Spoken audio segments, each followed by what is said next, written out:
Hello everyone. তো সন্ধে এখন 6:30 বাজছে, সবাই মিলে বাচ্চাগুলোকে নিয়ে নিচে এলাম। আজকে যেহেতু দশমী, তো সব জায়গায় তো রাবণ জ্বালানো হয়, তো আমাদের সোসাইটিতেও প্রত্যেক বছর হয়। আমরা যে সোসাইটির মধ্যে থাকি ওখানে তো দুর্গাপুজো হয় না, কিন্তু দশমীর দিন এই রাবণ জ্বালানো হয়। গুরগাঁওয়ে প্রত্যেকটা সোসাইটিতেই দশমীর দিন রাবণ জ্বালানো হয়, কোনো কোনো সোসাইটিতে আবার দুর্গাপুজোও হয়। আমাদের সোসাইটিতে দেখুন প্রত্যেকটা মানুষজন আজকে এই রাবণ জ্বালানো দেখতে এসছে। এত ভিড় এই বাস্কেটবল কোর্টের মধ্যেই হচ্ছে, সেই জন্য এই দেখুন রিয়ানরা বাইরেটায় খেলছে। বাস্কেটবল কোর্টের মধ্যে ঢুকতে দিচ্ছে না কাউকে। 3টি রাবণ এরকমভাবে তৈরি করেছে, তো এটাই এখন জ্বালানো হবে। আর দূরে দেখছেন বিদ্যুৎ চমকাচ্ছে, মনে হচ্ছে যেন এক্ষুনি বৃষ্টি চলে আসবে। আর ঠান্ডা হাওয়াও চলছে, আশেপাশে কোথাও বৃষ্টি শুরু হয়ে গেছে। সোসাইটির মধ্যে বাচ্চারাই দেখুন রাম লক্ষ্মণ সেজে ঘুরছে, একজন সীতাও সেজেছে।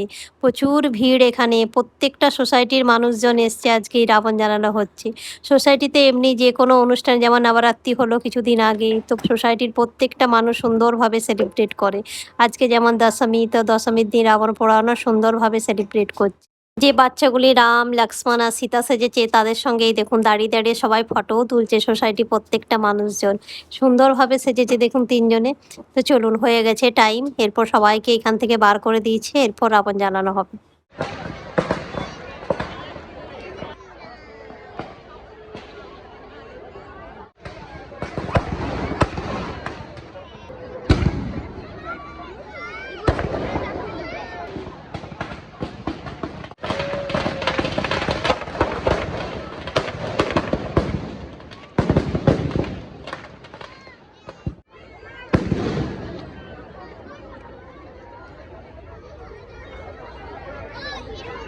রাবণ জ্বালানো হয়ে গেছে, তো পুজো এই বছরের মতো শেষ।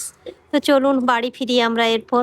রিয়ান এখন আসবে না, রিয়ান এখনও খেলছে, ও পরে আসবে। তো ভিডিওটা এই পর্যন্ত। ভিডিওটা ভালো লাগলে চ্যানেলটাকে সাবস্ক্রাইব করবেন, লাইক করবেন, শেয়ার করবেন, আর অবশ্যই কমেন্ট করবেন।